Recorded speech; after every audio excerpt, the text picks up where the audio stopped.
Alright, so I wanted to start making some YouTube videos. I've had my YouTube channel this summer. I got a lot of different projects going on, but the main one that is going to probably be featured on my YouTube channel is going to be my Coyote Bronco that I'm building. And I already have almost all the parts. Here's the Coyote motor right here. It's got a bunch of extra stuff laying on top of it, but Coyote motor with a 6R80. Have power by the hour 6R80 control pack with the 4.6 accessory brackets, external Durali transmission cooler. I got the AN line from Power by the Hour. I got my last little bit of parts coming, a wiring harness for the transmission, the Mustang timing cover so I can do the 4.6 accessories, which Power by the Hour is already modified to fit their accessory bracket kit. And I guess that's about it. The Bronco itself will be getting Super Duty axles and 38-inch tires. It'll be coil sprung in the front with 05 to 09 Super Duty axles, which are 410 geared axles. My computer was also programmed by Power by the Hour. They did the PATS delete as well. So got a bunch of parts coming. I'll be working on my Toyota rock crawler. It's going to get a lot of changes this summer. Be getting Chevy 3/4 ton axles. The 22R that's in it will be getting a turbocharger on propane. It'll get 38-inch boggers with Hummer H1 double bead locks that will probably recenter. And I got a 77 F250 that I plan to put a fuel injected 460 in. Hopefully I get that done this summer out of a 95 F350 pickup. As you can see, there's no shortage on Ford truck parts in here, except for the 22R sitting over there. Got lots of parts and projects going on. There'll be some other stuff too, some of my buddy's stuff and other stuff. And want to start adding to my YouTube channel and giving a lot more content. I guess let's go look at the actual Bronco. This is here in the driveway.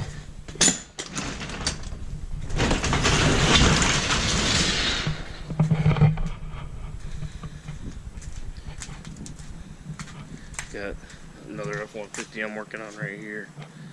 But this is the actual Bronco right here. We'll be getting Coyote motor. It's actually a low mileage. Broke the window the other day, so let's not look at that. I'll be fixing it. I have a parts truck out at the shop. But the Bronco itself only has about 115,000 miles on it. Something like that. Oh, the hood didn't open. Thought it did. There it goes. 114,000 miles on it. Maybe 115. I don't know. I'd have to look at it. It's really clean, as you can see. Unmolested Bronco, and I'm about to take it apart and put the Coyote motor in. I'll have to get it up on the lift and show you all the underneath. The oil pan's leaking. There's a bunch of leaks on this motor that need to be addressed, so I figured I just had the Coyote motor. Was actually going to put it in this blue truck on the lift, but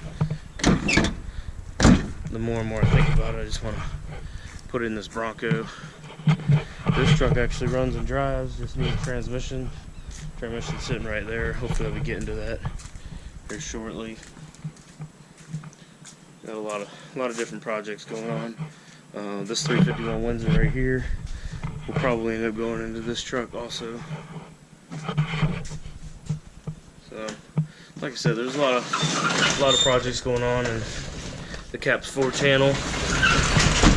I'm gonna try to bring video content of this over the next couple months. I do work a full-time job, so I'm not like one of these 100% YouTubers that can, dedicate all my time and money to YouTube and write off all my parts as income losses or whatever business expenses, because that's not making any money with YouTube. So it's just for what I enjoy to do.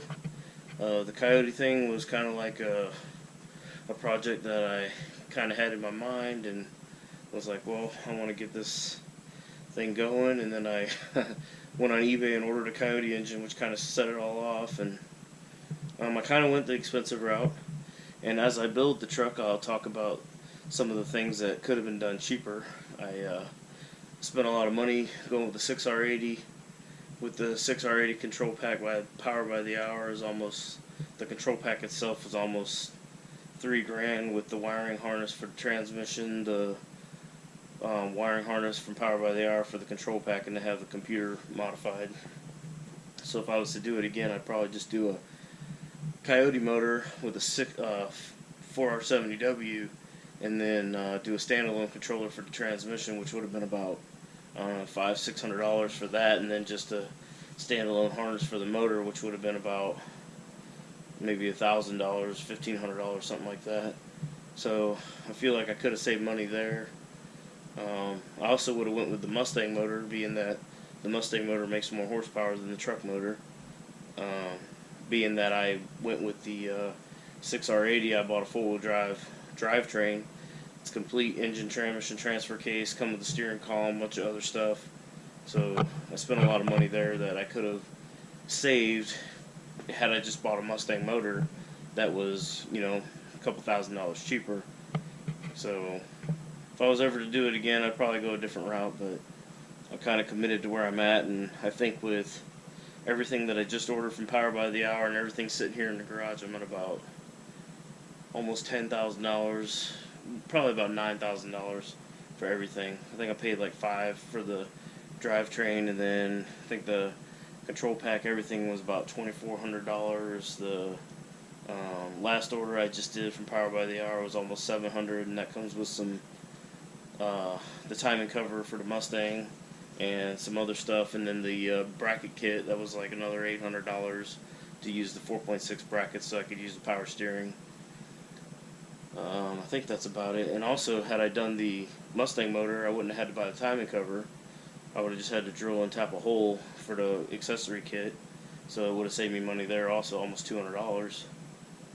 So, and then I also bought an adapter to run an older transfer case, because my plan was to run a 205, but the way the adapter and the shifters are in a 205, it won't work. I was told I could modify the adapter, but I just don't want to cut up a $500 adapter that I paid $500 for. I don't want to start lopping into it, because you'd have to cut a pretty big chunk out of it. So that's going to be it for this video, I guess, and we'll see if my YouTube channel starts to get any interest or not. Hopefully I should have the rest of my Coyote parts here in the next couple weeks, and I guess for starters I'll get the timing cover and accessories on the front of the motor. I have a Lincoln Town Car for a parts car, so I have all the accessories sitting at the shop. So I'm going to try to get all that going and start getting to work on pulling the drivetrain out of that Bronco, and this drivetrain will go in, and then the Super Duty axles will get put into it. I've done one Super Duty axle swap before, but it was on an F250. Should be pretty much the same thing. Just cut some brackets off, cut the Bronco brackets off, and drill some holes and bolt in the brackets from the Super Duty. I have the whole front piece of the frame that came with the coil buckets and the radius arm mounts and everything, and I'm planning on doing about a 4 to 6 inch lift with that on some 38 inch Nido mud grapplers that I already have on wheels. They're actually on one of my other trucks that's getting lifted up some more. So but anyway, that'll be it for this video. Thank you for watching. Please share, subscribe. Have a good one.